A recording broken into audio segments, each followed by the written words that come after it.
Assalamualaikum warahmatullahi wabarakatuh. Nama saya Rizky Amelia Zara, NIM 2002-11065. Di sini saya akan memaparkan sebuah tugas pendidikan kewarganegaraan yang diberikan oleh Ibu Pupus Sri Wulan Sumaya, MH, sebagai dosen kewarganegaraan.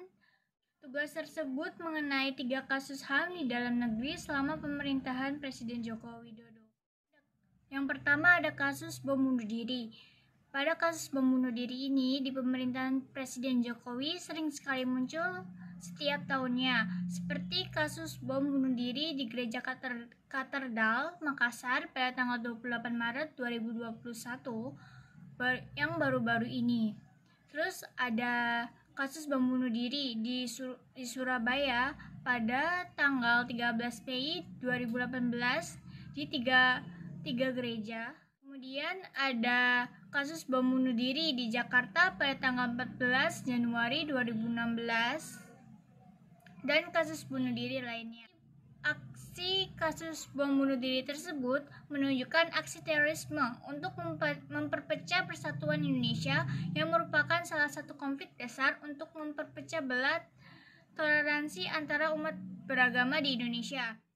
Kasus bom bunuh diri ini termasuk pelanggaran HAM terberat dikarenakan merenggut hak hidup manusia. Hal ini menunjukkan bahwa hak hidup seseorang dijamin oleh negara dalam kehidupannya yang terdapat dalam pasal 28A Undang-Undang Dasar 1945. Pasal 28A Undang-Undang Dasar 1945 yang berbunyi setiap orang berhak untuk hidup serta berhak mempertahankan hidup dan kehidupannya. Yang kedua, kasus penistaan agama. Kasus penistaan agama merupakan kasus yang tidak asing lagi di Indonesia. Pada era globalisasi ini, kasus ini sangat banyak ditemukan terutama di media sosial. Seperti halnya kasus mantan Gubernur DKI Jakarta, yaitu Basuki Cahayapurnama atau Ahok pada tahun 2016. Pada video tersebut, Ahok yang menyinggung surat Al-Maidah ayat 51 saat berbicara di Pulau Seribu.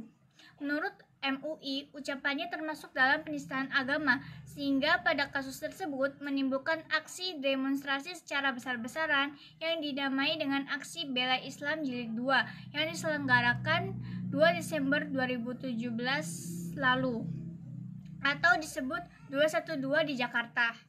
Dan pada akhirnya beliau mendapat hukuman penjara selama 2 tahun. Setelah kasus tersebut, kasus penistaan agama sangat marak terjadi di media sosial di era ini. Apabila seorang melakukan atau berbuat yang menimbulkan penistaan agama, baik secara sengaja ataupun tidak sengaja, ia akan terkena pasal penistaan agama dan akan cepat diproses secara hukum yang ada. Yang ketiga ada kasus Habib Rizik Syihab pada Desember tahun 2020. Kasus Rizik Syihab adalah kasus yang beredar di masyarakat pada bulan Desember tahun 2020. Kasus ini meresahkan masyarakat akibat kepulangannya dari negara Arab yang membawa kerumunan masyarakat di pandemi COVID. Dilansir dari artikel berita kompas.com, beliau mendapat 5 kasus pelanggaran diantaranya. Yang pertama, Habib Rizik Syihab menjadi tersangka kasus penghasutan. Rizik Syihab ditahan karena dianggap menghina kepolisian negara Republik Indonesia lewat dialog di stasiun televisi SCTV dan Trans TV. Ia divonis 7 bulan penjara oleh Majelis Hakim Pengadilan Negeri Jakarta Pusat pada tanggal 29 Juli 2003. Yang kedua, ada kasus penghasutan sama di tahun 2018. Tapi kali ini Habib Rizik Syihab divonis 1,5 tahun penjara terkait kerusuhan pada tanggal 1 Juni di Monas. Yang ketiga, Rizik Syihab ditetapkan sebagai tersangka dan ditahan dalam kasus kerumunan di Petamburan, Jakarta Pusat. Adapun kasus tersebut yakni kerumunan yang ditimbulkan akibat acara Maulid Nabi dan acara pernikahan anak Rizik Syihab yang dijerat dengan pasal 160 dan 216 KUHP. Yang keempat, Rizik juga ditetapkan oleh Bareskrim Polri sebagai tersangka dalam kasus kerumunan di Megamendung, Bogor, Jawa Barat.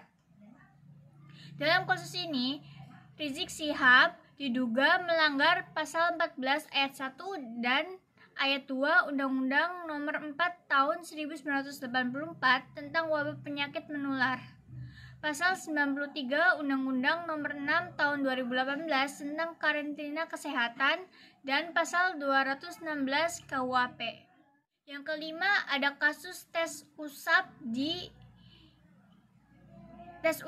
RS Umi Bogor. Dari 5 kasus tersebut, Rizik Syihab terancam vonis penjara selama 6 tahun. Sekian pemaparan kasus HAM di dalam negeri pada pemerintah Presiden Joko Widodo dari saya. Kurang dan lebihnya mohon maaf. Wassalamualaikum warahmatullahi wabarakatuh.